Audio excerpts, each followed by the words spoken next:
হরে কৃষ্ণ। সকলকে জানাই কৃষ্ণের প্রীতি ও শুভেচ্ছা, বিনম্র প্রণাম। আজকে নিত্যম ভাগবত সেবাতে ভাগবত আসর উপস্থিত হয়েছি আপনাদের কৃপা আশীর্বাদ নিয়ে। আজকে হচ্ছে 23তম দিবস। এই 23তম দিবসে জানাই কৃষ্ণের প্রীতি ও শুভেচ্ছা। আজকে শ্রীমদ্ ভাগবতে প্রথম স্কন্ধে 3য় অধ্যায় 24 নম্বর শ্লোক থেকে শুরু করার চেষ্টা করছি। সকলে কৃপা আশীর্বাদ করবেন। হরে কৃষ্ণ। ওম অজ্ঞানং তিমিরান্ধস্য জ্ঞানং জ্ঞানশলাকয়া চক্ষুরন্মীলিतं येन তস্মাৎ শ্রী গুরুবে নমঃ। শ্রী চৈতন্য মনোভীষ্টং স্থাপিतं येन ভূতলে স্বয়ং রূপ কদা মह्यं वन्देऽहं श्रीगुरु श्रीयुतपदकमलं श्रीगुरून् वैष्णवांश श्रीरूपं साग्रजातं सहगण रघुनाथं वितं तं सजीवं साद्वैतं सावधूतं परिजनसहितं कृष्णचैतन्यदेवं श्रीराधाकृष्णपादान सहगण ललिता श्रीविशाखान्वितं स।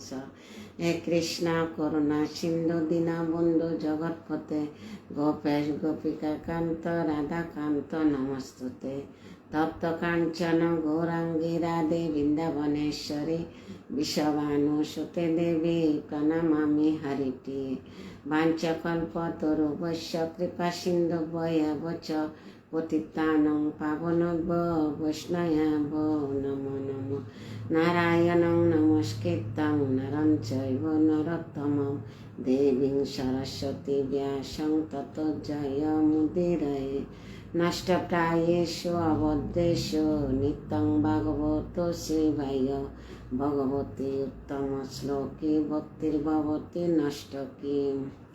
मूकं करोति वाचालं पङ्गुं लङ्घयते गिरिं यत्कृपातमहं वन्दे श्रीगुरुदीनतादीनं श्रीचैतन्यईश्वरं परमानन्दमाधवं। कृष्णाय वासुदेवाय देवकीनन्दनाय च नन्दगोपकुमाराय गोविन्दाय नमो नमः।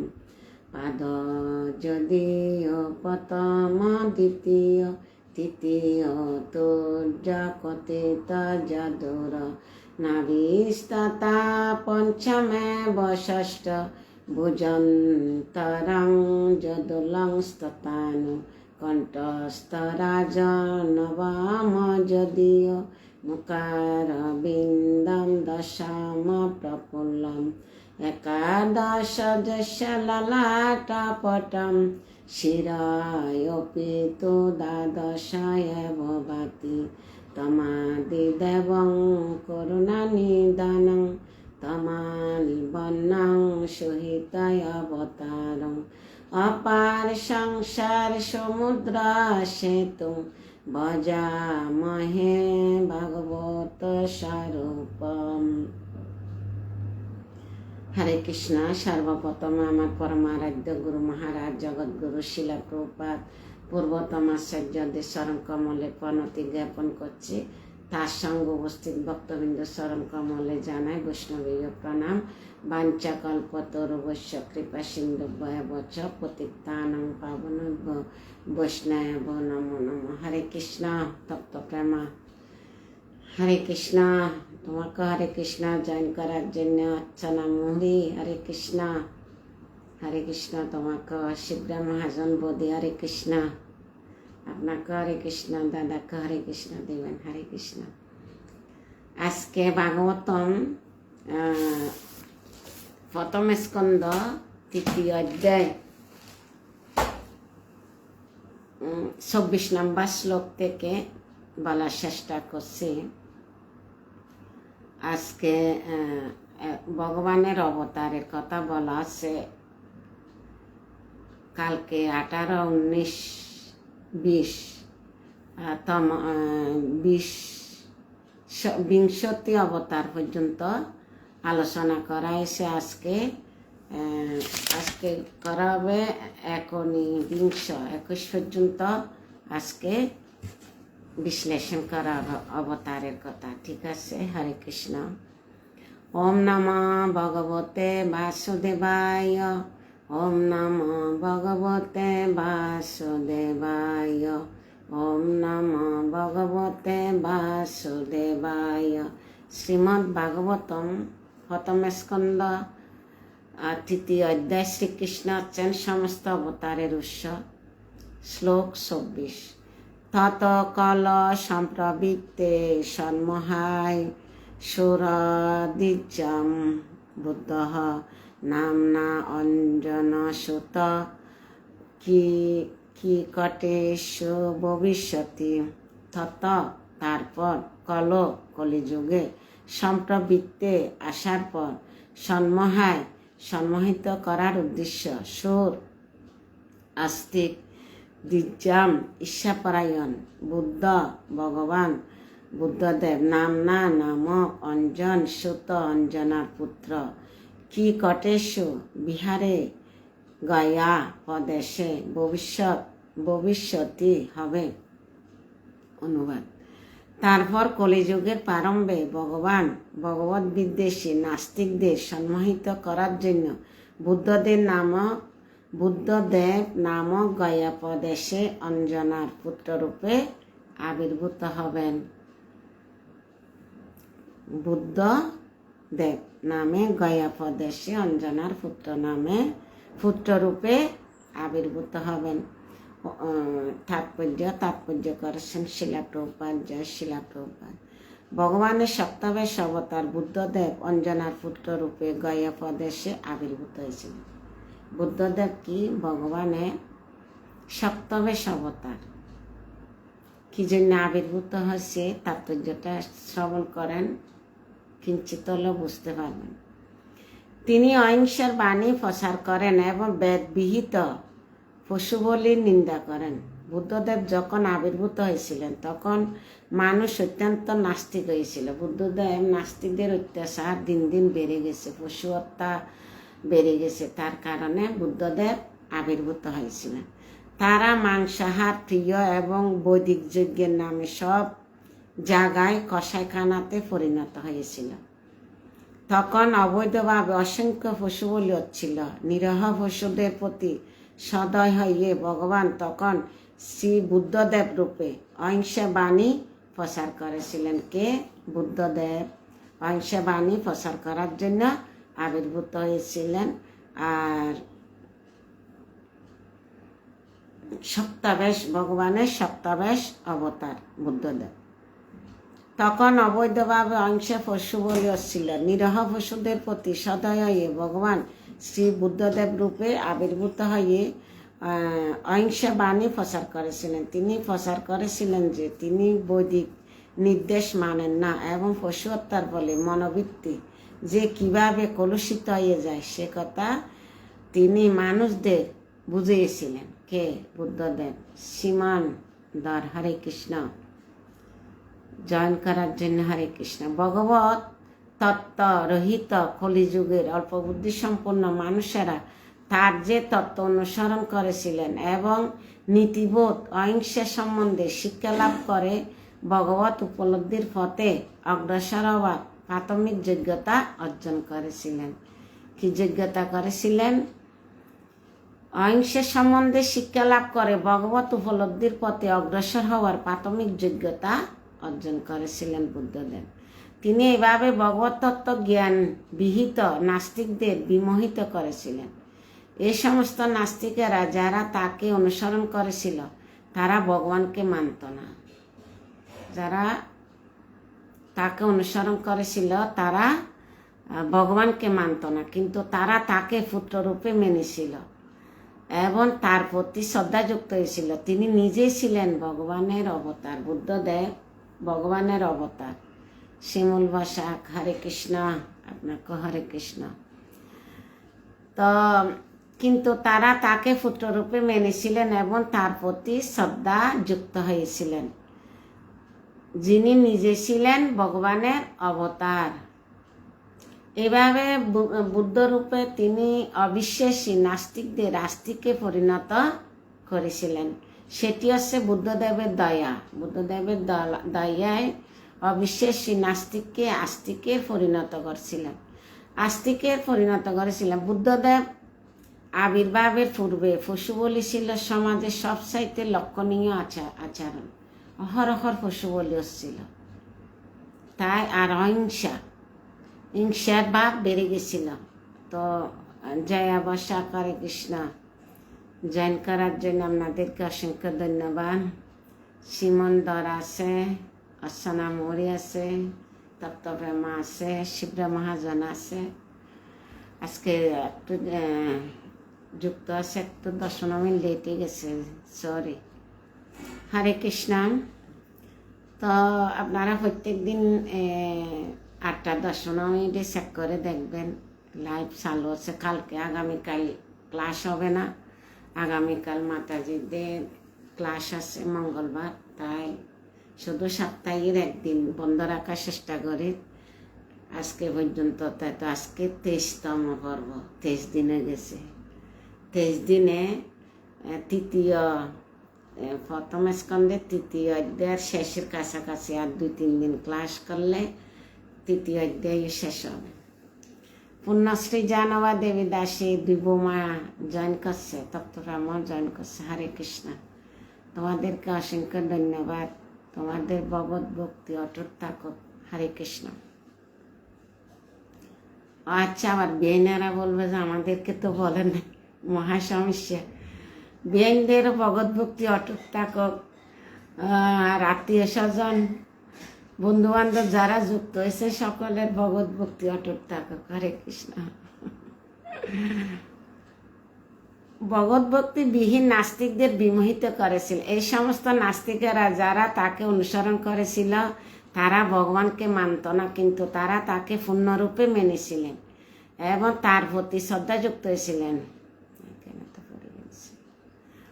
বুদ্ধদেব আবির্ভাবের পূর্বে পশু বলি ছিল সমাজের সবচাইতে লক্ষণীয় আচরণ। লোকেরা দাবি করত যে বৈদিক নির্দেশ অনুসারে সে সমস্ত পশু বলি হচ্ছে আদর্শ পরম্পরার মাধ্যমে বৈদিক জ্ঞান লাভ না হলেও বেদের অনিয়মিত পাঠক তার আলংকারিক ভাষার প্রভাবে বিপদগামী হয়। ভগবদ্গীতায় বলা হয়েছে, পূর্ণশ্রী জানবা দেবদাসী হরে কৃষ্ণ, তাপসী মাতাজি হরে কৃষ্ণ। হ্যাঁ, ধন্যবাদ সবাইকে। তো ভগবদ্গীতায় বলা হয়েছে যে এ ধরনের তত্ত্বজ্ঞানবিহীন তথাকথিত পণ্ডিতেরা যারা তত্ত্বদ্রষ্টা গুরুর কাছ থেকে পরম্পরা দ্বারা এই অপ্রাকৃত বাণী গ্রহণ করতে চায় না, তারা অবশ্যই মহাচ্ছন্ন হয়ে পড়েন। বিহীন মানে যারা যুক্ত না বা ভগবত কথা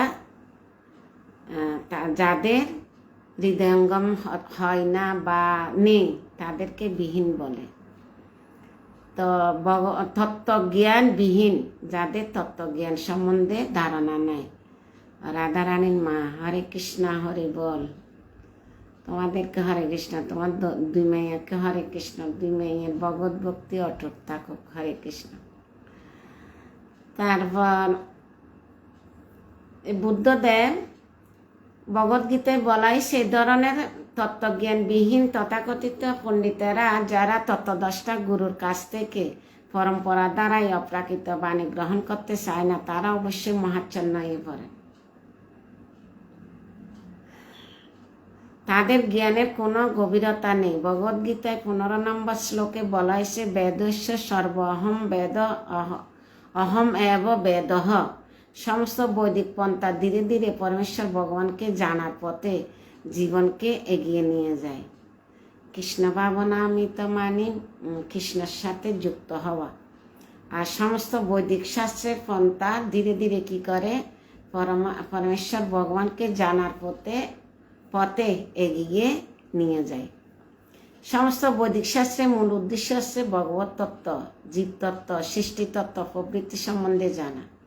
আপনার জীবতত্ত্ব, ভগবত তত্ত্ব, সৃষ্টিতত্ত্ব প্রভৃতি সম্বন্ধে জানার একান্ত প্রয়োজন। তাদের মধ্যে সম্বন্ধ নিরূপণ করা। যখন এই সম্বন্ধ সম্পর্কে জানা হয় তখন সম্বন্ধ প্রতিষ্ঠা শুরু হয় এবং তার ফলে অত্যন্ত সরলভাবে জীবনের পরম উদ্দেশ্য ভগবদ্ধামে যাওয়ার পথ সুগম হয় ধীরে ধীরে। ভগবানকে তাপসী মাতাজি, হরে কৃষ্ণ। ভগবানকে কিভাবে, ভগবানকে জানার পথ কি? ভগবত তত্ত্ব সম্বন্ধে, জীব তত্ত্ব সম্বন্ধে, সৃষ্টি তত্ত্ব সম্বন্ধে আমাদের পুঙ্খানুপুঙ্খভাবে জানতে হবে।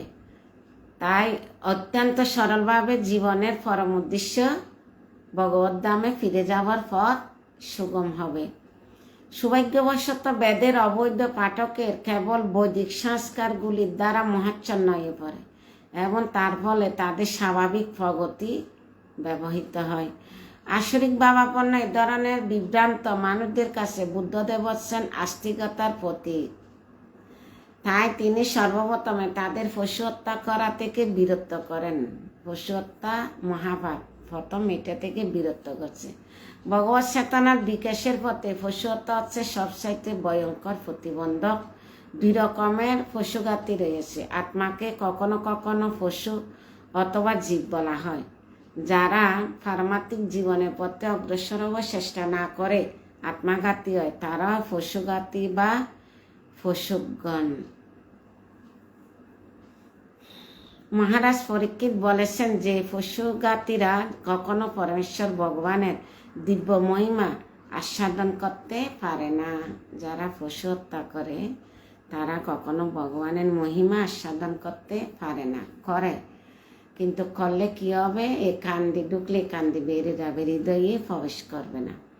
তাই মানুষকে যদি ভগবত ভক্তির পথে পরিচালনা, এগুলো তো আমার কথা না, এগুলো সব ভাগবতের কথা। ভাগবতে যা তুলি ধরছে তা আমি আপনাদেরকে পাঠ করে বা কিঞ্চিত বিশ্লেষণ করে বলার চেষ্টা করছি। হরে কৃষ্ণ। তাহলে সর্বপ্রথমে তাদের পশু হত্যা থেকে বিরত করতে হবে, যার বলে এটা অনেক বড় একটা শ্লোক। 24 নম্বর প্রথম স্কন্ধে 3য় অধ্যায়ের শ্লোকটা তাৎপর্য বড়। বুদ্ধদেব সম্বন্ধে পুঙ্খানুপুঙ্খভাবে বিশ্লেষণ করছে। কেন মানুষের ভুল ধারণা থাকে বুদ্ধদেব কি ভগবান? ইয়েস, বুদ্ধদেব ভগবানের সপ্তবেশ অবতার। শক্তিকে আবিষ্ট করে যখন অহরহর পশু হত্যা হচ্ছে, তখন ভগবান বুদ্ধদেব রূপে আবির্ভূত হয়েছিলেন। ভগবানের শক্তিকে আবিষ্ট করে। শিল্পী রানী দেবী, হরে কৃষ্ণ। শিল্পী, হরে কৃষ্ণ। প্রণাম প্রণাম, গ্রহণ করলাম। তোমার ভক্তি অটুট থাকুক। হরে কৃষ্ণ। বুদ্ধদেব দর্শককে ব্যবহারিক পরিভাষায় প্রচ্ছন্ন নাস্তিকবাদ বলে বর্ণনা করা হয়। কেননা এই মতবাদের পরমেশ্বর ভগবানকে স্বীকার করা হয়নি এবং বেদের প্রামাণিকত্ব স্বীকার করা হয়নি, কিন্তু আসলে তা হচ্ছে নাস্তিকদের বিমোহিত করা, ভগবত বিমুখ করা একটি ব্যবস্থা। বুদ্ধদেব হচ্ছেন পরমেশ্বর ভগবানের অবতার। প্রকৃতপক্ষে তিনি হচ্ছেন বৈদিক জ্ঞানের আদি প্রবর্তক। বুদ্ধদেবের কথা কিভাবে বিশ্লেষণ করছে আপনারা ধৈর্য সহকারে শ্রবণ করুন। এই সৃষ্টি তত্ত্ব, শ্রীকৃষ্ণের সমস্ত অবতারের উৎস, এগুলাতে একটু একটু করে বলি আসছে। এটা বুদ্ধদেবেরটা প্রভুপাদে বড় করে বিশ্লেষণ কেন করছে? কেন কি বুদ্ধদেব সম্বন্ধে মানুষের আইডিয়া কম, তাই বিশেষভাবে বিশ্লেষণ করছে। বুদ্ধদেব ভগবানের এই অবতার। বুদ্ধদেব হচ্ছেন ভগবানের অবতার, তাই সপ্তবেশ অবতার। ভগবানের শক্তিকে আবিষ্ট করে রাধা কৃষ্ণ। এটা নন্দা মাতাজি মনে হয়। হরে কৃষ্ণ। আপনার ভক্তি অটুট থাকুক। হরে কৃষ্ণ। তো এই পর্যন্ত তাৎপর্যতে 4-5 বার বিশ্লেষণ করছে প্রভুপাদ। বুদ্ধদেব হচ্ছেন ভগবানের সপ্তাবেশ অবতার। কেন? আমরা যে ভুল ধারণাটা আছে, আমরা যে বুদ্ধদেব সম্বন্ধে আইডিয়া নেই, তা বারবার হৃদয়ঙ্গম করার জন্য। তারপর হচ্ছে যারা সবসময় ভগবত বিদ্বেষী এবং যারা বেদের অজুহাত দেখিয়ে গোহত্যা অথবা পশু হত্যা সমর্থন করতে চায়, তাদের সেই জঘন্য কার্যকলাপ বোধ করার জন্য বুদ্ধদেবকে সর্বত্রভাবে বেদের প্রামাণিকতা অস্বীকার করতে হয়েছিল। তার কার্যসিদ্ধির জন্য কেবল তিনি এটি করেছিলেন, তা না হলে তাকে ভগবানের অবতার বলে স্বীকার করা হতো না। তাহলে জয়দেব আদি বৈষ্ণব আচার্যরা তার অপ্রাকৃত মহিমা কীর্তন করতেন না। বুদ্ধদেব বেদের প্রারম্ভিক সিদ্ধান্ত তৎকালীন জনসাধারণের উপযোগী করে প্রচার করেছিলেন বেদের যথার্থ তত্ত্ব প্রতিষ্ঠা করার জন্য, এবং শ্রীপাদ শঙ্করাচার্য তা করেছিলেন। এভাবে বুদ্ধদেব এবং শঙ্করাচার্য ভগবত বিশ্বাসের পথ প্রস্তুত করে গিয়েছিলেন, এবং বৈষ্ণব আচার্যের বিশেষ করে শ্রী চৈতন্য মহাপ্রভু পূর্ণরূপে ভগবত চেতনার বিকাশের পথে মানুষকে পরিচালিত করেছিলেন।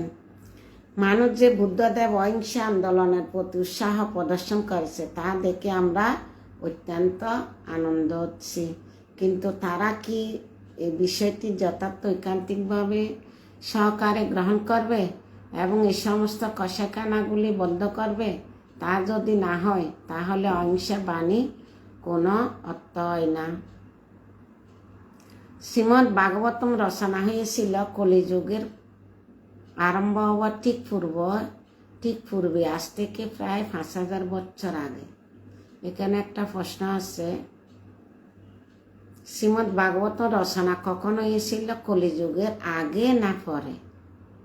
তো এটা উত্তর হবে কি, শ্রীমদ্ ভাগবতম রচনা হয়েছিল কলিযুগ আরম্ভ হওয়ার ঠিক পূর্বে, আজ থেকে প্রায় 5000 বছর আগে, এবং বুদ্ধদেব আবির্ভূত হয়েছিলেন আজ থেকে প্রায় 2600 বছর আগে। এটিও প্রশ্ন। এভাবে শ্রীমদ্ ভাগবতের বুদ্ধদেবের আগমনের ভবিষ্যৎবাণী করা হয়েছিল। বুদ্ধদেব আগমনে ভাগবতে ভবিষ্যৎবাণী করা হয়েছিল। এমনই আছে যে অমল শাস্ত্রটির প্রামাণিকতা। অমল মানে কোনো, ভাগবতকে অমল পুরাণ বলা হয়েছে। অমল মানে কোনো মল নাই। ভাগবত হচ্ছে অমল পুরাণ। বিন্দু দে, হরে কৃষ্ণ। আমার দিদিও জয়েন করছে, হরে কৃষ্ণ। তার ফলে শ্রীমদ্ ভাগবত মহিমা প্রতিষ্ঠিত হচ্ছে, যা প্রকৃতপক্ষে ভ্রম, প্রমাদ, করুণা পাঠক, বিপ্রলিপ্সা এই 4টি দোষ হচ্ছে মুক্ত পুরুষেরা এই সমস্ত দোষের অতীত। তারা ভবিষ্যৎকে দর্শন করে, ভবিষ্যৎবাণী করতে পারেন, এবং তা কখনো বিফল হয় না। মানুষের 5টি ত্রুটির জন্য ভগবত ভক্তিতে অগ্রতে পারে না। এটা 4টি ত্রুটি কি? ভ্রম, প্রমাদ, করুণা পাঠক, বিপ্রলিপ্সা। তাই মহাত্মারা, মুক্ত পুরুষেরা এই সমস্ত দোষের অতীত। তাই এটা হচ্ছে যে বুদ্ধদেবের আবির্ভাব বিশদভাবে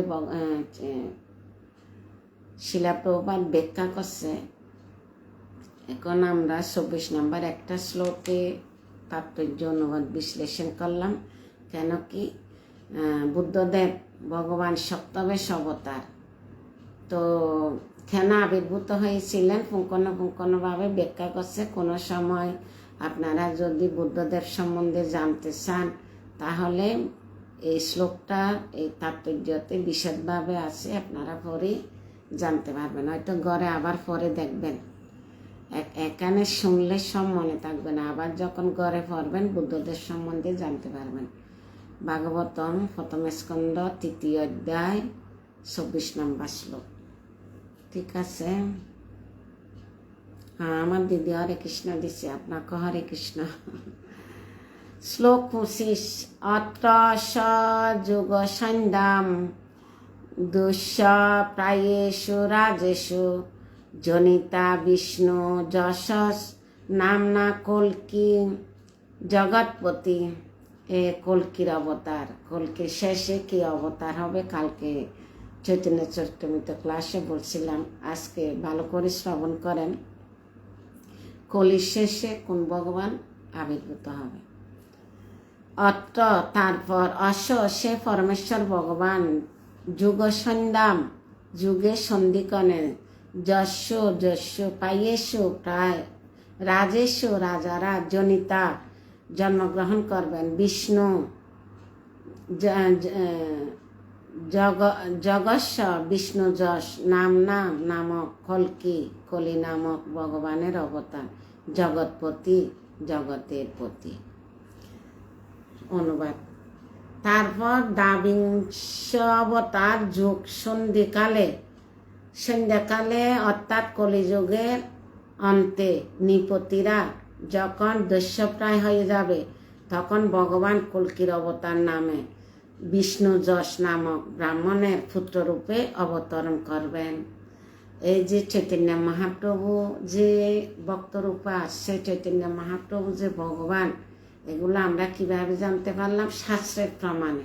শাস্ত্রতে লেখা আছে চৈতন্য মহাপ্রভু কখন আসবে, কিভাবে নিয়ে আসবে, কোন টাইমে আসবে। তাই সবাই জানতে পারে, সবাই তো জানতে পারে না, মহারাজারা মুক্ত পুরুষেরা জানতে পারছে চৈতন্য মহাপ্রভু যে পরমেশ্বর ভগবান ভক্তরূপে আবির্ভূত হয়েছিলেন। কি করার জন্য? নিজের ভক্তি দান করার জন্য, বৈরাগ্য বিদ্যা নিজের ভক্তি দান করার জন্য, প্রেম ভক্তি দান করার জন্য তিনি আবির্ভূত হয়েছিলেন। তো এখনো এই কলি শেষে যখন কলি শেষে যাবে, যে গোলকর প্রেমাদন হরিনাম সংকীর্তনের গোলকের প্রেমদন একদিন গোলকে চলে যাবে, তখন এখন যে হরিনাম করার সুযোগ আছে, সুযোগটা তখন থাকবে না। তখন এই কল্কির অবতার ভগবান তলোয়ার দিয়ে শুধু নিধন করবে, আর এদিক সেদিক দেখবে না, কারণ গোলকের প্রেমদন গোলকে চলে যাবে। সেজন্য সুবর্ণ সুযোগ, এই সুবর্ণ সুযোগে কি করতে হবে? হরির নাম গ্রহণ করতে হবে। যারে দেহ তারে কহ কৃষ্ণর উপদেশ বলতে হবে, নিজে আচরণ ধর্ম পরকে শিখাতে হবে। হরে কৃষ্ণ। তাহলে এটা অনুবাদটা শোনো। তারপর দ্বাবিংশ অবতার যুগ সন্ধ্যাকালে অর্থাৎ কলিযুগের অন্তে, সন্ধিকালে অর্থাৎ কলিযুগের অন্তে নৃপতিরা মানে রাজারা যখন দস্যপ্রায় হয়ে যাবে, রাজারা যখন দস্যপ্রায় হবে, তখন ভগবান কল্কির অবতার নামে বিষ্ণু যশ নামক ব্রাহ্মণের পুত্ররূপে অবতরণ করবেন। চৈতন্য মহাপ্রভু ব্রাহ্মণের ঘরে অবতরণ করছিলেন, এখন কলির অবতার বিষ্ণু যশ নামক ব্রাহ্মণের পুত্ররূপে অবতরণ করবেন। হরে কৃষ্ণ। তাৎপর্য করেছেন শিলা প্রভুপাদ। জয় শিলা প্রভুপাদ। এখানে ভগবানের কল্কি অবতারের আবির্ভূত সম্বন্ধে ভবিষ্যৎবাণী করা হয়েছে। কল্কির অবতারের ভবিষ্যৎবাণী করছে তিনি সন্ধ্যাকালে যুগসন্ধ্যা অর্থাৎ কলিযুগের শেষে এবং সত্য যুগের শুরুতে, দুইটি যুগের সন্ধিক্ষণে আবির্ভূত হবেন। কলি শেষ হবে, সত্য শুরু হবে, এমন মাঝখানের একটা গ্যাপ আছে। গ্যাপটাতে ভগবান কি হবে? এই যে সন্ধিক্ষণে মানে একটু গ্যাপের মধ্যে ভগবান আবির্ভূত হয়ে সত্যযুগ এই কলিকে সমাপ্ত করে সত্যযুগ কি করবে? সত্যযুগ প্রচার করে দিবে। শেষে সত্যযুগ শুরু, দুইটি যুগের সন্ধিক্ষণে আবির্ভূত হবেন। দেওয়াল পঞ্জিকার ক্যালেন্ডারের মাসের মতো সত্য, তেতা, দাপর, কলি 4টি যুগ আবির্ভূত হয়। আশিতে বিশ্বাস। হরে কৃষ্ণ। তোমার শাশুড়িকে যুক্ত হতে বলো। হরে কৃষ্ণ। তো কলিযুগ আরো 4,27,000 বছর বাকি রয়েছে। সে সময়ের পর কল্কি অবতারের আবির্ভূত হবে, সে কথা শ্রীমদ্ ভগবদ গীতায় ভবিষ্যৎবাণী করা হয়েছে। তার পিতা হবেন বিষ্ণু যশ নামক এবং তত্ত্বজ্ঞানী ব্রাহ্মণ, এবং তিনি যে সম্বল গ্রামে আবির্ভূত হবেন। কোন গ্রামে? সম্বল গ্রামে। কখন হবে? সন্ধ্যাকালীন। কার ঘরে? বিষ্ণু যশ নামক ব্রাহ্মণের পুত্ররূপে আবির্ভূত হবেন। মনে রাখবেন বা লিখে রাখবেন। অনেক সময় অনেকে জিজ্ঞাসা করতে পারে, বা এগুলো অনেক প্রশ্ন, কলির অবতার কখন আবির্ভূত হবেন, কোন সময় হবেন, এগুলো প্রশ্ন আসতে পারে, বা প্রশ্ন জিজ্ঞাসা করব কোন গ্রামে হবে। সম্বল গ্রাম আবির্ভূত হবেন। তারও উল্লেখ সেখানে রয়েছে পূর্বে কলির অবতার যে আসবে, এটা চৈতন্য চরিতামৃত গ্রন্থে বিশদভাবে বিবরণ দেওয়া হয়েছে। আর ভাগবতে সংক্ষিপ্তভাবে তুলে ধরছে, কিন্তু চৈতন্য চরিতামৃতে আরো বিশদভাবে দেওয়া হয়েছে। পূর্বে বর্ণনা অনুসারে এই সমস্ত ভবিষ্যৎবাণীগুলো যথাসময়ে সত্য বলে প্রামাণিক হবে। সেটি হচ্ছে শ্রীমদ্ ভাগবতের প্রামাণিকতা পরিচায়ক। হরে কৃষ্ণ। তাহলে 25 নম্বর শ্লোকে কি পাইলাম? কলির অবতার, কলিযুগের অন্তে নৃপতিরা দস্যুপ্রায় হয়ে যাবে। তখন ভগবান কল্কির অবতার নামক বিষ্ণু যশ নামক ব্রাহ্মণের ঘরে পুত্ররূপে অবতরণ করবেন। কোন গ্রামে? সম্বল গ্রামে। আমরা কলির অবতার কিভাবে আসবে, কোন টাইমে আসবে, কোন গ্রামে আসবে, এই তত্ত্বগুলা পেয়েছি। হরে কৃষ্ণ। আমি কিন্তু এগুলো আবার ক্লাসও জিজ্ঞাসা করব, মানে কলির অবতার কে ছিলেন, কখন আসবে, কখন আবির্ভূত হবে, কোন গ্রামে হবে, কোন সময় হবে, পিতার নাম কি হবে। ঠিক আছে? হরে কৃষ্ণ। শ্লোক 26। অবতারাহি অসংখ্য হরে সত্তনি দে দিজ্জা যত বিদ্যাসীন কুলাহ সরস সুজা সহস্র। অবতার সমূহ হি অবশ্যই অসংখ্য হরে ভগবান শ্রীহরি সত্য নিদেশ সত্যগুণের সমুদ্র দিজ্জা ব্রাহ্মণেরা যথাযথ অবিদ্যাসীন অক্ষয় কোলাহ ছোট ছোট নদী সরস বিশাল সরোবর সুহ হয় সহস্র হাজার। অনুবাদ। এই ব্রাহ্মণগণ বিশাল জলাশয় থেকে যেমন অসংখ্য নদী প্রভাবিত হয়, ঠিক তেমনি ভগবান থেকে অসংখ্য অবতার প্রকাশিত হয়। এই ব্রাহ্মণগণ বিশাল জলাশয় থেকে যেমন অসংখ্য নদী প্রভাবিত হয়, ঠিক তেমনি ভগবান থেকে অসংখ্য অবতার প্রকাশিত হয়। এই কথাটা সুত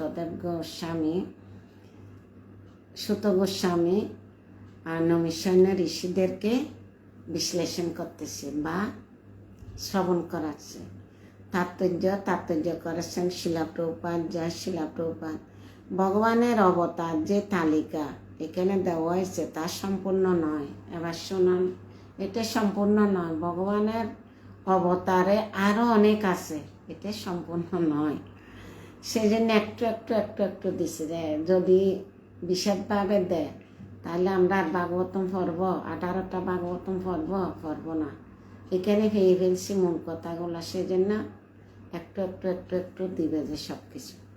তা আপনি সব ভাগবত, আমি যে ভগবানের লীলা গুণ মহিমা এগুলা বলি, এগুলো আমি চৈতন্য চরিতামৃত এবং ভাগবতম থেকে তুলি লিখে তারপরে আপনাদেরকে বলি। এগুলো এক জায়গাতে সব পাওয়া যাবে না। ঠিক আছে? হরে কৃষ্ণ।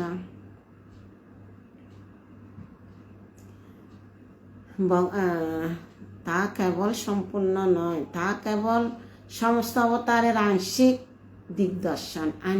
দিগদর্শন করেছে। আরো অসংখ্য অবতার রয়েছেন, যেমন হয়গ্রীব, হরি, অংশ, গর্ভ, বিভু, সত্যসেন, বৈকুণ্ঠ, সার্বভৌম, বৃশ্চিক সেন, ধর্মসেতু, সুদামা, যোগেশ্বর, বৃহৎ বানু ইত্যাদি বহু অবতার। প্রহ্লাদ মহারাজ তার প্রার্থনায় বলেছেন, এই ভগবান, আপনার করুণা অপরিসীম, তাই আপনি জলচর, উদ্ভিদ, কীট, পক্ষী, বনচর, মনুষ্য, দেবতা আদি সমস্ত জনিতে অবতরণ করেন, সাধুদের পরিত্রাণ করার জন্য এবং দুষ্কৃতিকারীদের বিনাশ করার জন্য। এভাবে বিভিন্ন যুগে আবশ্যকতা অনুসারে আপনি আবির্ভূত হন। ভগবান কেন আবির্ভূত হন? সাধুদের রক্ষা করার জন্য, দুষ্কৃতিকারীদের দমন করার জন্য এবং ধর্ম সংস্থাপনের জন্য যুগে যুগে অবতীর্ণ হয়। ব্রহ্মসংহিতায় বলা হয়েছে যে যদিও রাম, নৃসিংহ, বরাহ, মৎস্য, কুর্ম ইত্যাদি ভগবানের বহু অবতার রয়েছে, তবু ভগবান স্বয়ং কখনো অবতরণ করেন। শ্রীকৃষ্ণ এবং শ্রী চৈতন্য মহাপ্রভু তাই অবতার নন, তারা হচ্ছেন সমস্ত অবতারের অবতারী মানে ভগবদ্ধাম থেকে নেমে আসা হলো অবতারী। সে কথা পরবর্তী শ্লোকে স্পষ্টভাবে বিশ্লেষণ করা হবে, মানে এগুলা পরবর্তী শ্লোকে বিশ্লেষণ করা হবে। তাই ভগবান হচ্ছেন সমস্ত অবতারের অক্ষয় উৎস। ভগবানের অবতারদের চেনা যায় তাদের অলৌকিক কার্যকলাপের মাধ্যমে। ভগবানের অবতারদেরকে কিভাবে চেনা যায়? তাদের অলৌকিক কার্যকলাপের মাধ্যমে তাদেরকে চেনা যায়। সেটি হচ্ছে ভগবানের প্রত্যক্ষ এবং পরোক্ষ শক্তিসম্পন্ন অবতারদের চেনাবার উপায়। যে সমস্ত অবতারদের উল্লেখ করা হয়েছে তারা প্রায় সকলে অংশ অবতার। যেমন চতুর্সনেরা হচ্ছেন দিব্যজ্ঞানের আবেশ অবতার, নারদ মুনি হচ্ছেন ভক্তির আবেশ অবতার, মহারাজ পিতু হচ্ছেন কোনো বিশেষ কার্য সম্পাদন করার শক্তি ধারণ আবিষ্ট অবতার। কোনটা কে অবতার এগুলা বিশ্লেষণ করতেছে। মৎস্য অবতার হচ্ছেন ভগবানের প্রত্যক্ষ অংশ অবতার। এইভাবে সমস্ত ব্রহ্মাণ্ড জুড়ে ভগবানের অসংখ্য অবতার প্রকাশিত হয়েছে, ঠিক যেভাবে জলাশয় থেকে নিরন্তর জল প্রভাবিত হয়। আসসালাম হরি হরে কৃষ্ণ, জগৎ সীমাতা হরে কৃষ্ণ, যুক্ত হওয়ার জন্য হরে কৃষ্ণ। তো আমরা বুদ্ধদেবের আবির্ভাবের কথা পেলাম, কলিযুগের শেষে কোন ভগবান আবির্ভূত হবে, কোন টাইমে হবে, কোন গ্রামে হবে, পিতামাতাকে, এগুলা পেলাম। এখন বলছে যে এই ভগবানের অবতার এগুলা সম্পূর্ণ নয়, আরও এগুলো হচ্ছে আংশিক দিগদর্শন করাইছে। আংশিক দিগদর্শন করাইছে আমাদেরকে, পূর্ণভাবে হয় না। পূর্ণভাবে হলে 18টা ভাগবতম ভরতে ভরতে যত পরে মাত্র একটা শুরু, যখন আরও 4-5টা পাব তখন 4-5টাতে কিঞ্চিত পেয়ে আমরা 18টাতে পড়লে, 18টা ভাগবতম পড়লে সম্পূর্ণভাবে তো সমস্ত লীলা কাহিনীগুলা আমরা পাব। হরে কৃষ্ণ। তাহলে 24 হলো, 25 হলো, 26 দিনটা হয়েছে, এখন 27। আজকে শ্লোক অনুবাদ তাৎপর্য একটু বড়। আচ্ছা না, হরে কৃষ্ণ মাতাজি, হরে কৃষ্ণ, তোমাকে হরে কৃষ্ণ। দেখছি 27 শ্লোক। 27 কোন ভগবান দেখা যায়? ঋষয়া মানব দেবা মনুপুত্রা মহা ওজস কলাহ সর্বে হরেহ এব স প্রজাপতয় স্মৃতা। ঋষয় সমস্ত ঋষিরা, মানব সমস্ত মনুরা, দেবাহ সমস্ত দেবতারা, মনু পুত্রাহ মনুর সমস্ত বংশধররা, মহা ওজস অত্যন্ত শক্তিশালী, কলাহ অংশে অংশ, সর্বে সকলে, হরে ভগবানের, এক অবশ্যই, স প্রজাপতয় প্রজাপতি সহ, স্মৃতা জ্ঞাত। অনুবাদ: সমস্ত ঋষি, মনু, দেবতা এবং মনুর বংশধরে যারা বিশেষ শক্তি সম্পন্ন, তারা হচ্ছেন ভগবানের অংশ এবং কলা। এতে সাংস কলা পুংস কৃষ্ণাস্ত ভগবান স্বয়ং ইন্দ্রিয়াদি বেকুলং লোকং নিরয়ন্তি যুগে যুগে। ভগবান হচ্ছে একমাত্র, শ্রীকৃষ্ণ হচ্ছেন পরমেশ্বর ভগবান, তার বাকিরা হচ্ছে অংশ, এর বাকিরা হচ্ছে কলা। তাৎপর্য: যারা তুলনামূলকভাবে কর্ম শক্তি সম্পন্ন তাদের বলা হয় বিভূতি, এবং যারা অধিক শক্তিশালী তাদের বলা হয় আবেশ অবতার। আপনারা শেয়ার করেন। আজকে ফেসবুকে প্রথম দিনের ভিডিওটা দেখলাম, পাই না কেন, 1 মাস হলে ডিলিট করে দেয়, তো ডিলিট করে দিচ্ছে। তো আপনারা শেয়ার করলে আপনাদের লিস্টে থাকবে। আমি প্রথম দিনের ভাগবতম ক্লাসে অনেক কোয়েশ্চেন আনসার বলছিলাম, অনেক কিছু ভাগবতম সম্বন্ধে বলছিলাম। তো আজকে শুনতে চেয়েছিলাম কী কী আছে, কী কী বলছিলাম, তাই নিয়ে ডিলিট করে দিয়েছি। ইউটিউবেতে আছে, আপনারা এখানে শুনতে না পারলে ইউটিউব থেকে শুনতে পারবেন। হরে কৃষ্ণ। তো এটা হলো যে 27 নাম্বার ছোট, 28 নাম্বার পরে, 28টা তো বড় আছে, 28টা পরে শেষ করে দিই, 28 নাম্বার পরে। এই তো আমি এখন শ্লোকটা যে বলছি, শ্লোকটা তো এখানে আছে। শ্লোক 28। এতে সকলা পুংস কৃষ্ণাস্তু ভগবান স্বয়ং ইন্দ্রিয়াদি বেকুলং লোকং মিডায়ন্তি যুগে যুগে। এতে সমস্ত স এবং অংশ কলা অংশ পুংস পরম পুরুষের কৃষ্ণ শ্রীকৃষ্ণ তো ভগবান পরমেশ্বর ভগবান স্বয়ং ইন্দ্রিয়ারি ইন্দ্রিয় শত্রুরা বেকুলম বিচলিত লোকম সমস্ত গ্রহ মিডয়ন্তী রক্ষা করেন যুগে যুগে বিভিন্ন যুগে। অনুবাদ। পূর্বে উল্লেখিত সমস্ত অবতার হচ্ছেন ভগবানের অংশ অবতার, কলা অবতার, কিন্তু শ্রীকৃষ্ণ হচ্ছেন পরমেশ্বর ভগবান স্বয়ং। যখন নাস্তিকদের অত্যাচার বেড়ে যায় তখন নাস্তিকদের রক্ষা করার জন্য ভগবান এর দ্বারা দামে আসেন। এই বিশেষ শ্লোকটিতে পরমেশ্বর ভগবান শ্রীকৃষ্ণের সঙ্গে অন্য অবতারদের পার্থক্য নিরূপিত হয়েছে। তাকে অবতারের মধ্যে গণনা করা হয়, কেননা তার অহৈতুকী কৃপার প্রভাবে ভগবান তার চিন্ময় ধাম থেকে জগতে অবতরণ করেন সাধুদের রক্ষা করার জন্য, দুষ্কৃতিকারীদের দমন করার জন্য এবং ধর্ম সংস্থাপনের জন্য ভগবান যুগে যুগে অবতরণ করেন। দৃষ্টান্ত স্বরূপ বলা যায়, পরশুরাম এবং নৃসিংহদেব যথাক্রমে 21 বার পৃথিবীকে নিক্ষত্রিয় করে এবং দৈত্যরা হিরণ্যকশিপুকে সংহার করে অস্বাভাবিক ঐশ্বর্য প্রদর্শন করেছিলেন। হিরণ্যকশিপুর এত শক্তিশালী ছিল যে তার বুকুটিতে স্বর্গের দেবতারা পর্যন্ত ভয়ে কম্পিত হতো। জড় জগতের অনেক উচ্চস্তরে অধিষ্ঠিত দেবতারা আয়ু, শ্রী, ঐশ্বর্য এবং অন্যান্য সমস্ত মানুষদের থেকে অনেক অনেক গুণ বেশি, কিন্তু তারা হিরণ্যকশিপুর ভয়ে ভীত ছিলেন। এভাবে আমরা সহজে অনুমান করতে পারি যে হিরণ্যকশিপুর কত শক্তিশালী ছিলেন। পরম মঙ্গলময় শ্রীকৃষ্ণ হচ্ছেন এক এবং অদ্বিতীয়, মানে আর দ্বিতীয় কেউ নেই। তিনি স্বয়ং রূপ, স্বয়ং প্রকাশ,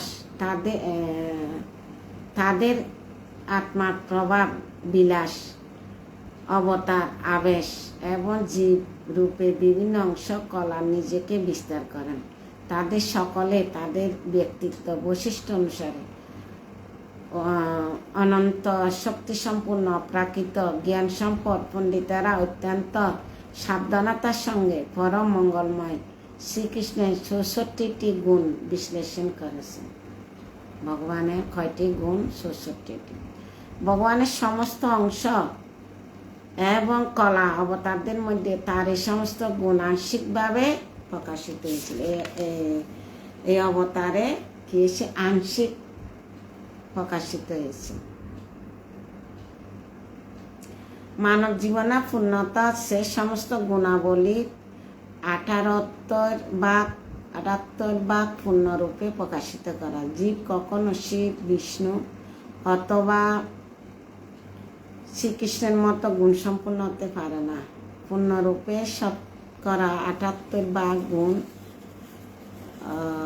মতো ভগবৎতা লাভ করতে পারে না। যথাসময়ে সে ব্রহ্মা হতে পারে, দেবতারা হচ্ছে হরিধাম এবং মহেশ্বর আদি শিব জগতের বিভিন্ন লোক ভগবানের নিত্য পার্শ্বদ।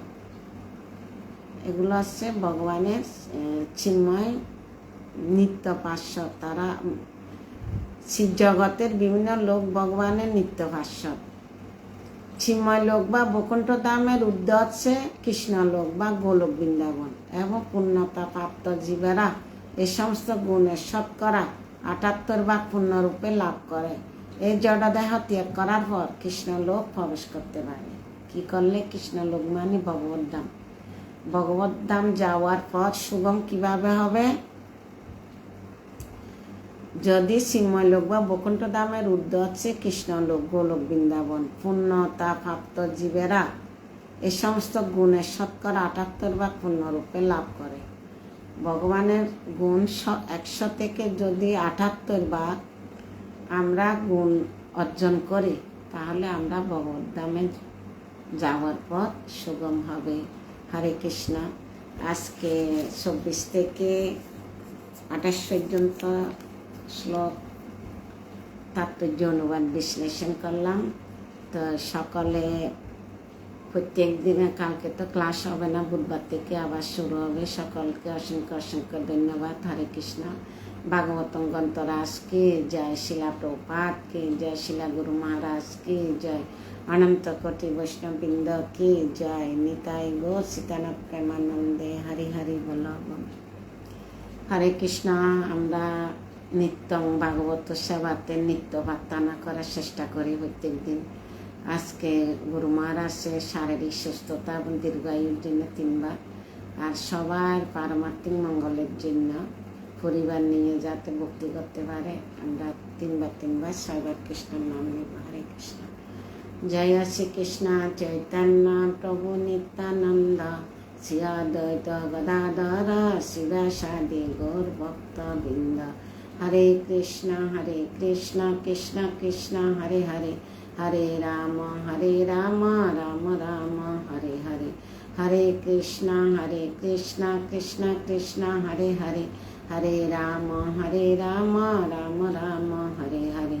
হরে কৃষ্ণ কৃষ্ণ কৃষ্ণ হরে হরে, হরে রাম রাম রাম হরে হরে।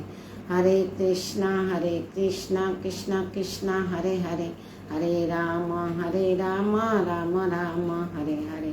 হরে কৃষ্ণ কৃষ্ণ কৃষ্ণ হরে হরে, হরে রাম রাম রাম হরে হরে। হরে কৃষ্ণ কৃষ্ণ কৃষ্ণ হরে হরে, হরে রাম রাম রাম হরে হরে। হরির নাম সংকীর্তন কি জয়, শিলা প্রভুপাদ কি জয়, শিলা গুরু মহারাজ কি জয়, অনন্ত কোটি বৈষ্ণববৃন্দ কি জয়, নিতাই গো সীতানাথ প্রেমানন্দে। হরি হরি বল। হরে কৃষ্ণ। প্রিয় সাহা, এটাকে নামটা পুরো তো বুঝতে পারছি না। ভাগবতম ক্লাস এসেছে 1 ঘন্টা হয়ে গেছে। প্রত্যেক দিন শুধু মঙ্গলবার ছাড়া বুধবার থেকে সোমবার পর্যন্ত প্রত্যেক দিন দিই। বাংলাদেশ টাইম 10:15 থেকে শুরু করি, বা 10-5-2 মিনিট এদিক সেদিক হয়। আর রোমান টাইম 8:10-15 শুরু করি। তো আগামীকাল হবে না, বুধবার থেকে আবার শুরু হবে। সকলের প্রতি অনুরোধ রইল আপনারা ভাগবতে যুক্ত হওয়ার জন্য। ভাগবত আর ভগবানের মধ্যে কোনো পার্থক্য নেই। ভাগবত কথা শ্রবণ করার সবার অধিকার আছে। বক্তা, শ্রোতা, প্রশ্নকর্তা তিনটার সমান ফল হয়। হরে কৃষ্ণ। সবাইকে অসংখ্য ধন্যবাদ। আপনাদের ভক্তি অটুট থাকুক, গুরু মহারাজের কাছে প্রার্থনা করি আপনাদের আধ্যাত্মিক মঙ্গলের জন্য। হরে কৃষ্ণ। সবাইকে প্রণাম। Good night.